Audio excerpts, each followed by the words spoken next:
আপনারা তো জানেন টেকনাফের ওসি প্রদীপের সাথে আমার ব্যক্তিগত কোনো বিরোধ নাই। তাহার আগে টেকনাফে আমার 2 দশকের সাংবাদিকতা জীবনে যারা দায়িত্ব পালন করে গেছে কারোর সাথে আমার কোনোদিন টু শব্দ হয়নি, কারণ কেউ সীমা লঙ্ঘন করেনি। এই টেকনাফের ওসি প্রদীপ যোগদানের পর থেকে মাদক নির্মূলের নামে নিজেই বেপরোয়া মাদক সেবন ব্যবসা করেছে, টাকা না দিলে মানুষকে বন্দুকযুদ্ধ দিয়েছে, এলাকার নিরহ মা বোনদের সম্ভ্রম হানি করেছে, বিটে বাড়ি উচ্ছেদ করেছে। বরফ তাকে যারা কনভিন্স করে, তাকে যারা টাকা দিয়ে বশীভূত করতে পারে, এরকম বড় বড় অপরাধীদের অপরাধকে ছোটো করে ফেলে আর ছোটো অপরাধীদেরকে বড় করে ফেলে। যেমন একজনের কাছ থেকে ইয়াবা পাইছে 10 লাখ, তারা চালান দিবস সময় দিয়ে দেয় 2000 দিয়ে, বাকিগুলো বিক্রি করে ফেলে। আবার এই কম দেওয়ার জন্য একটা সুবিধা নেই। আবার অনেক লোক আছে যে একটা ইয়াবাও পাই নাই, তারা একবারে 50,000 টাকার 50,000 ইয়াবা দিয়ে চালান দিচ্ছে। এসব বিষয় নিয়ে আমি বিবেকের তাগিদে পেশাগত কারণে গত 24 জুন 2019 ইংরেজি তারিখ টেকনাফ আইন শৃঙ্খলার উন্নতি এবং পরের দিন টাকা না দিলে বন্দুকযুদ্ধ দেন টেকনাফের ওসি শিরোনামে একটি বস্তুনিষ্ঠ সংবাদ প্রকাশ করেছিলাম। এটাই হচ্ছে আমার জীবনের কাল। এই গুণধর ওসি সংবাদ প্রকাশিত হওয়ার পর ক্ষিপ্ত হয়ে তার থানা সীমানার ডিঙিয়ে কক্সবাজার শহরে অবস্থানরত আমার বাসায় একের পর এক অভিযান চালিয়ে আমাকে গ্রেপ্তার, গুম, খুন করার উৎসবে মেতে ওঠায় আমি জানমাল রক্ষার্থে পরিবার পরিজন নিয়ে বিটে বাড়ি ভাড়া দিয়ে পালিয়ে যাই ঢাকা শহরে। সেখানে গিয়ে আমি মাননীয় প্রধানমন্ত্রী, স্বরাষ্ট্রমন্ত্রী এবং পুলিশের আইজিপি মহোদয় সহ আমার সাংবাদিক সহকর্মীদের শরণাপন্ন হই। মন্ত্রী মহোদয় আমাকে সার্বিক নিরাপত্তা দেওয়ার জন্য ওই সময় কক্সবাজারের এসপি ABM মাসুদ হোসেনকে ফোন করেন।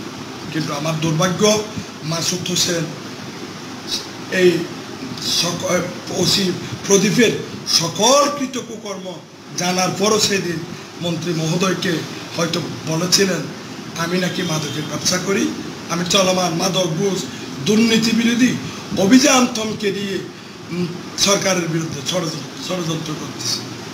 উল্টাপাল্টা কথা বলে মিসগাইড করে বিভ্রান্ত করেছেন।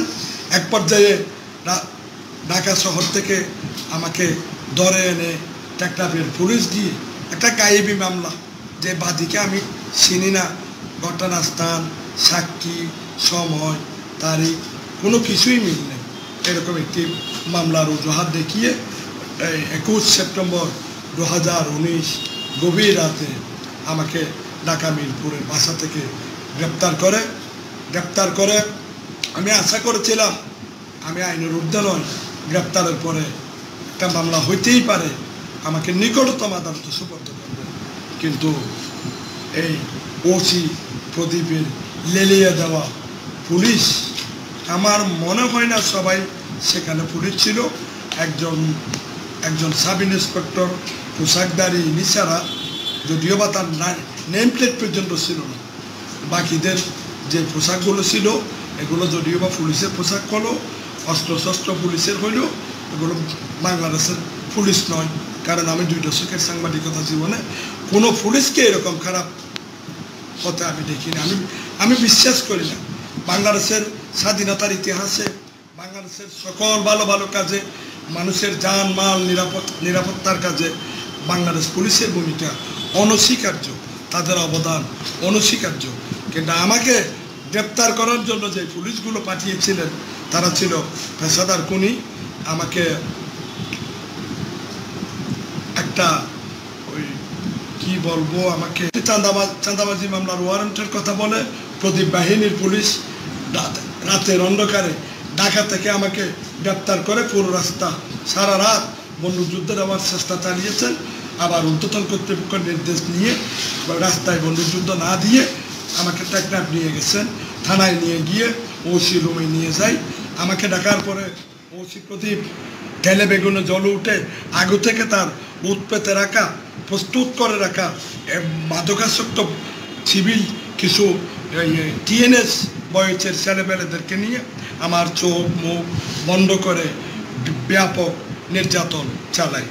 আমার এই সময় তারা আমার দু চোখে মরিচের গুঁড়ো দিয়ে ধারালো পিন দিয়ে চোখ নষ্ট করার চেষ্টা চালায়, তারপরে গ্লাস দিয়ে দিয়ে আঙ্গুলের নখ তুলে ফেলার চেষ্টা চালায়, চতুর্দিকে বেদরক পিটাতে পিটাতে আমি চিৎকার করে করে যখন তৃষ্ণার্ত হয়ে গেলাম, আমি যখন বললাম পানি পানি, এই ওসি প্যান্টের চেইন খুলে আমাকে প্রস্রাব এবং তার বাথরুম থেকে মলমূত্র আইনা আমার মুখে দিছে। মরা অবস্থায় আমাকে 4-5 জন পুলিশ সদস্য বার করে 3 তলায় একটা মডেল থানার হাজতে নিয়ে, আমাদের সনাতন ধর্মী ভাই বোনরা মারা গেলে যেমন ভেঙে ফেলে ওইভাবে ভেঙে হাজতে লটকিয়ে রাখি। লটকিয়ে রাখার পর আমি অচেতন ছিলাম। রাত 11টা, 11:30টার দিকে আবার তারা গিয়ে যখন হাজতে লক আপ করছে তখন আমার হুঁশ ফিরে আসে। সেখান থেকে তারা আমাকে নামাইয়া ওই গরু কুকুর মরার মতো নামাইয়া গাড়িতে তোলে। গাড়িতে তোলার পরে মেরিন টেকনাফ